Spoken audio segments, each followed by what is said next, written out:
In Lesson 5, I want to address a final matter that I think is essential to this whole series of lessons, and that's the education of the parents or the adults. Now, I'm going to say something bold, and that is that I don't think it's wise for parents who are educating their children classically to neglect the tradition themselves. Of course, it's understandable that many parents who have begun educating their children this way did not receive the same education themselves, but that's not really a reason to neglect its pursuit. You really will do better by your own children if you shore up your own education. Now, with that said, I've found that most parents actually agree with me on this, but the trouble is they struggle to remedy their situation. This is something I hear constantly from intelligent, well-intentioned parents who are drawn to the classical tradition, but they just haven't found their way in. Now, I'm talking about adults, mostly parents, who say something to the effect, I listen in on my child's class conversations and I realize that I missed out on reading most of these books. Or my favorite is when parents say to me something like, our dinner table conversations have been the highlight of my day ever since my child began pursuing a classical Christian education. I only wish I had received this kind of education, but for me it's too late. For most parents, the obstacle to their own entry is not laziness or a lack of interest. It's most often one of two things, and sometimes both. Number one, time constraints. Number two, intimidation. The great books sound impressive and they feel inaccessible.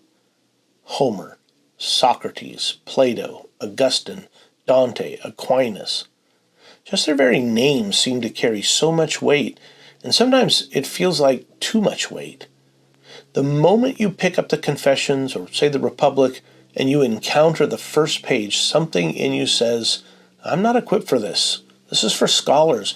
This is for people who are trained for this. This is not for me. But I'm going to tell you something. I'm going to let you in on a little secret, okay? That's just not true. That voice in your head's telling you a lie. These texts were not written for academics. They were written for human beings. Think about this. Plato wrote his dialogues. These are conversations between people who are wrestling with real questions, and he wrote them because he wanted philosophy to be accessible to anyone capable of honest thought. St. Augustine wrote his Confessions as a prayer. It's literally an outpouring of his restless soul toward God because he wanted other restless souls to recognize themselves in his own soul. C.S. Lewis wrote for the common reader because he believed that the common reader was capable of uncommon thought if only given the right invitation. See, the literature of the Western tradition is not meant to be some kind of academic fortress. It's literally meant to be a door into the human condition, and a door, if you will, that swings inward into our own souls. Now I'm going to riff off something that Charles Eliot, the former president of Harvard University, said about his famous 5-foot bookshelf. You might have heard of it. The 5-foot bookshelf was a kind of metaphor for what later became the collection of books known as the Harvard Classics.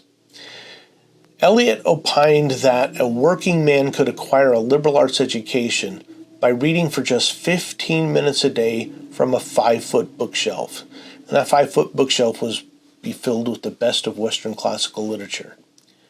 So if you allow me to, I'm going to draw from this and let me share with you how you can ease yourself into the classical Christian tradition in just 15 minutes a day.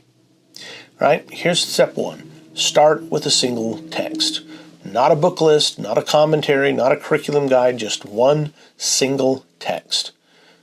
The temptation when you discover the great books is to make this ambitious reading plan covering everything you've missed, right? But we know that that doesn't usually end well. My encouragement would be to resist this wholeheartedly and just pick one book and begin. Now, if I could give you a recommendation, I would recommend St. Augustine's Confessions. It's personal, it's emotionally honest, and it's theologically rich, and it requires no prior knowledge of philosophy or Latin. Its only requirement is a willingness to be humble and to sit at the feet of the great Bishop of Hippo, St. Augustine, and let him speak to you. Here's the second principle. Read slowly, slower than you think you need to. Because ever since grade school, we've been trained to skim and scan. Think about this. Newspapers were formatted and printed with this in mind. And of course, in our recent decades, we've been further conditioned by screens. And they condition us to scan for information, extract the key points, and then move on. Maybe somebody has to summarize it somewhere along the line, but it's a very quick process, and that mode of reading will not serve you well for our purposes here. These texts reward close reading, restful, contemplative, lingering. So read a paragraph and stop and ask what the author means. What is he claiming? And then ask why. And then ask about the implications of his meaning.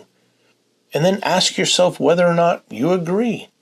And then why or why not? Do you see how these go? You just do that and then read it again. And in 15 minutes of reading this way, you might read a page or two, and that's perfectly fine. Here's the third principle. Keep a commonplace book, sometimes called a florilegium or a zibaldone.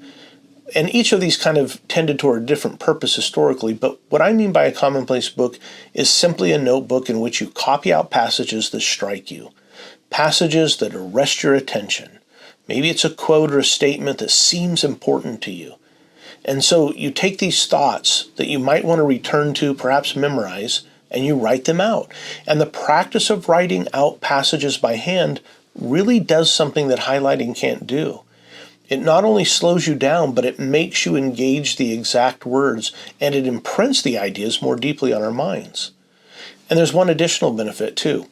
Think about this. After 6 months of commonplacing, you're going to have a personal anthology of the tradition's most powerful moments, and it's going to be written in your own hand. Here's the fourth principle. Find one other person who will read with you. I'm not talking about organizing a class or a formal group per se, just a friend, a spouse, or a colleague with whom you can meet for regular conversations. Together you agree to read the same thing, you talk about it once a week. That's it. The conversation doesn't need to be sophisticated, it just needs to be genuine and honest. What did you make of the passage? What nuggets did you find? What confused you? What surprised you? What did you disagree with, and what made you push back? This is how the great conversations always worked. And so while reading in isolation isn't necessarily unprofitable, solitary brilliance is unusual. So learning happens within the friction, the inquisitive tensions, and the illumination that occurs when two minds meet over a shared text and discuss it. Here's my last point. Be patient with difficulties. Of course there's going to be passages you don't understand, and at times you're going to find arguments that you can't seem to follow. And there are going to be days when 15 minutes will go by so quickly, and then others where St. Augustine feels like an hour's worth of wrestling. Don't confuse any of this with failure. It's actually a sign that you're reading something worthy of your attention. Texts that offer no resistance offer no transformation. Think about the summer beach read. The novel's light and effortless for a reason. The texts that require effort from you, texts that require you to reach above and beyond your current intellectual capacity, are the texts that give something back that effortless reading could never give you.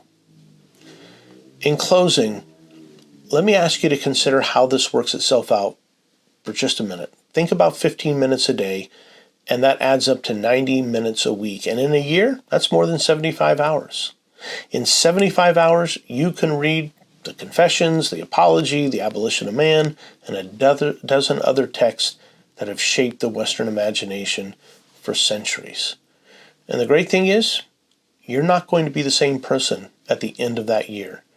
You'll be wiser, you'll be more attentive, you'll be better equipped to ask the questions that matter most in life. And you'll be better equipped to sit with those questions and pursue the answers long enough to learn something significant from them. The tradition has been waiting now for you for a very long time, and so it's not going anywhere. 15 minutes a day, one book, and you can begin this week.